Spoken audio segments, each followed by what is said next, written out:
Bonjour la famille, c'est encore votre ingénieur technicien créatif qui vous donne du bon contenu à tout moment et qui met toujours en clarté et pour son travail. Donc pour cette fois-ci, je nous viens avec une assez très bonne vidéo où nous montrons d'abord en premier, comme on peut voir sur l'image, c'est notre plan d'implantation des semelles. Donc ici nous avons nos semelles excentrées, nous avons nos longueurs de redressement ainsi que nos semelles isolées. On peut voir comment ce que la qualité du travail a été bien fait et le plan est très propre et très lisible. Ceci est un plan que vous pouvez envoyer à tout ingénieur, encore à tout technicien, et ce plan sera facilement exploitable avec tous les détails qu'il faut. Donc on peut voir ici que nous avons nos longrines, donc la longrine L5 et bien d'autres longrines encore. On va essayer de vous montrer tout le projet dans son intégralité ou encore dans son ensemble. Comme ça vous allez voir la qualité du travail que nous pouvons et que nous devons et que nous sommes capables de vous offrir.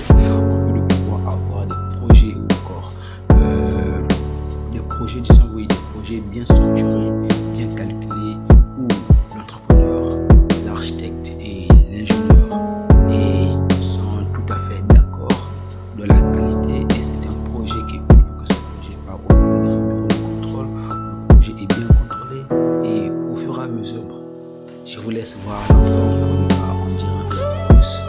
Donc là on peut voir, ici nous avons fait un décalage, un espacement de 5 cm entre les semelles en tenant compte de l'épaisseur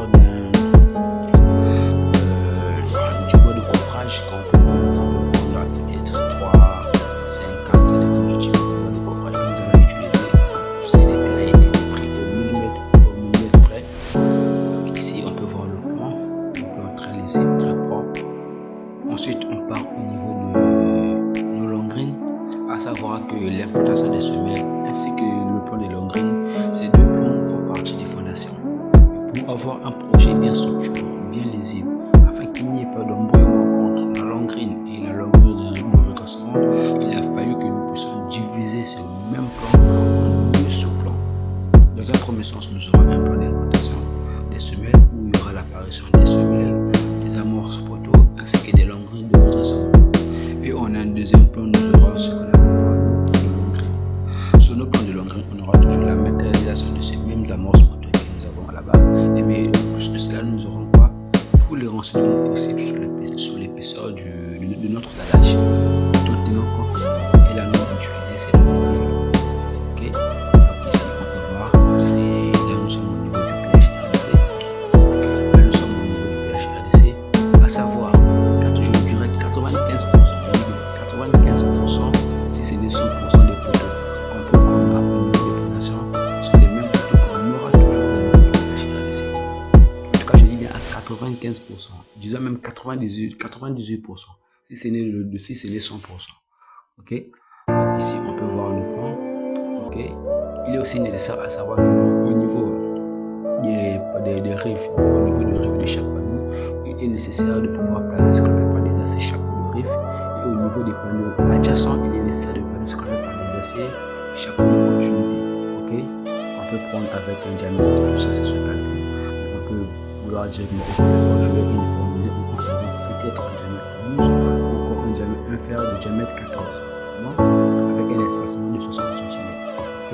Dans le cas ici, là, c'est juste un petit exemple que j'ai reçu, à savoir lorsqu'on va former ces deux panneaux, c'est une ok? Parce que les nerveux sont d'accord, le sens nerveux sont nerveux par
c'est le calcul des poutres.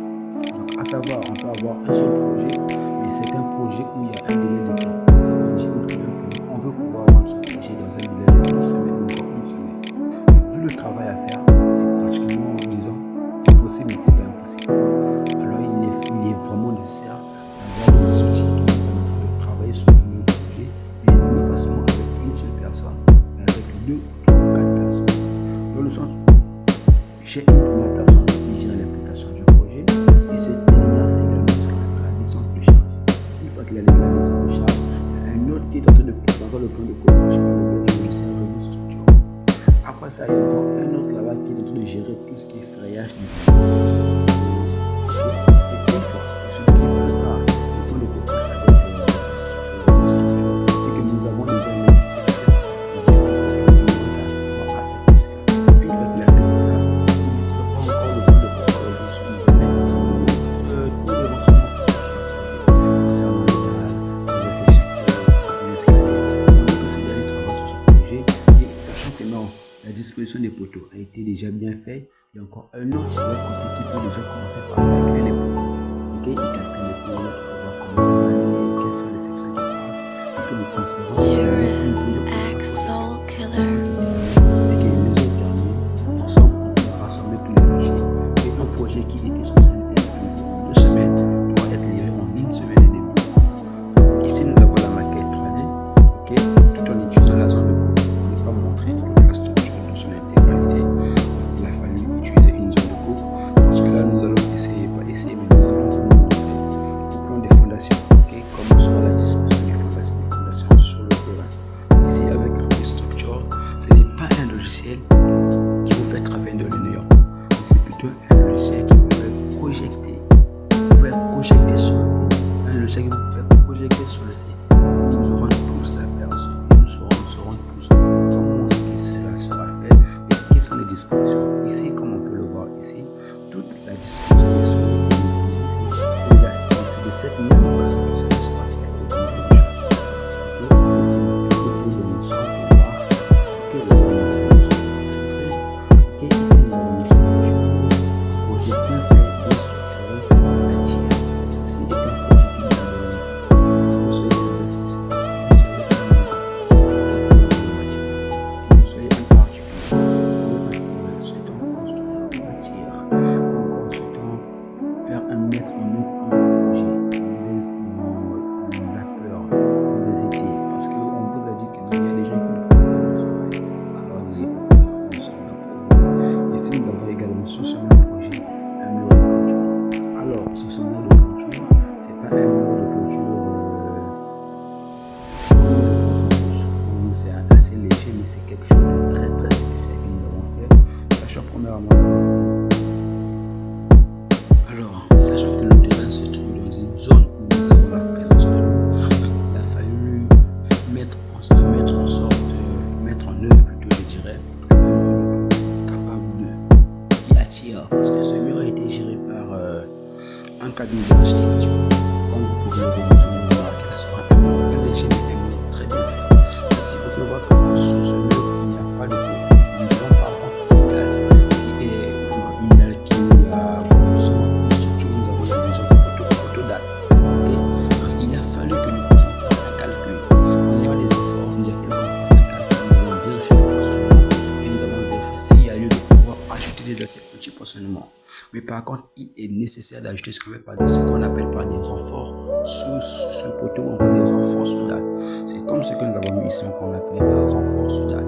Et ces renforts ont bien et bien été calculés. Nous avons disposé en achat de 12, espacé de 15 cm. Suivant l'axe AX, nous avons une distance de AB, AX c'est une distance de 250 cm équivaut à 2,5 cm. Et suivant l'axe AB ou encore BX, nous avons une distance de 185 cm. Okay. Telle est la disposition sur le poteau ici qu'on peut remarquer au niveau du plan de coffrage. Okay. Et de ce côté, nous avons une dalle qui aura une forme arrondie, okay, qui sera appuyée par un voile. Et sur ce voile-là, nous aurons pour fondation une semelle ferrée. Okay. Ici, je vais vous diriger vers ma feuille de ferraillage. Okay. Ici, c'est la feuille du mur. Là, voici le mur en 3D, comme il a été réalisé, ainsi que la partie arrondie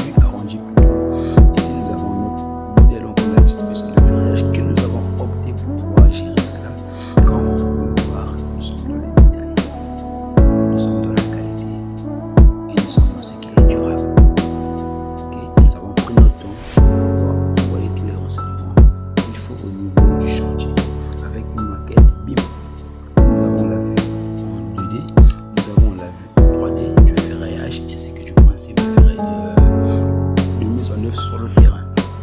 Donc ici on peut voir, ok, là nous allons faire une rotation. En bleu ce sont des aciers ou encore des renforts sous dalle que nous avons disponibles sur la partie supérieure et la partie inférieure de la dalle, okay, comme ceci, sur nos deux poteaux visibles sur dans le plan encore visible de la vue que nous avons ici. Là c'est le ferraillage, la partie arrondie dont je vous ai parlé tout à l'heure. Okay. Ici la disposition ici en vue 3D avec notre maquette tout en utilisant ce qu'on appelle par un logiciel Revit Structure. Ok, ça nous avons utilisé Revit Structure. Ok, c'est bon. Là nous allons vous montrer l'aperçu, la liaison entre le voile, notre voile, ainsi que la semelle filante pour la partie arrondie. Ok, ici nous avons deux coupes au niveau du voile. Nous avons la coupe transversale et la coupe longitudinale. Ok, ici nous allons voir la maquette 3D. En bas nous avons ce qu'on appelle notre semelle filante. En jaune, c'était un renfort que nous avons disposé sur la partie haute de notre voile, tout juste avant la mise en poste de la longue grille. C'est aussi une idée très stratégique, okay? Une idée très stratégique. Tout en posant cet renfort, nous avons tenu en compte l'enrobage, l'espacement de ce renfort, ainsi que notre longue grille qui viendra là-dessus. Ici nous avons la coupe transversale et sur le voile. On va voir la coupe transversale avec tous les nœuds détaillés. Ok, là c'est clair. Et là nous avons ce qu'on appelle pas la coupe longitudinale. Ok, nous avons la coupe longitudinale. Ok, en jaune c'est notre renfort et en vert ce sont des U que nous avons mis aux extrémités des dalles. Ok, des aciers en forme de U. Ok.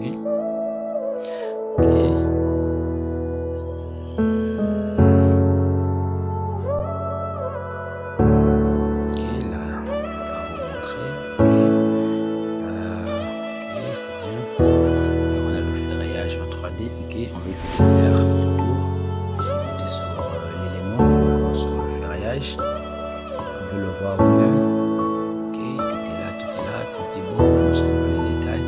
Avoir un projet comme ceci, cela facilite la mise en œuvre sur le terrain et cela rend encore le technicien plus performant qu'il ne l'a été, parce que cela nous permettra de pouvoir partager nos idées, partager comment nous avons réfléchi sur celui qui est sur le terrain, afin d'éviter les désaccords, de la façon que j'ai pas voulu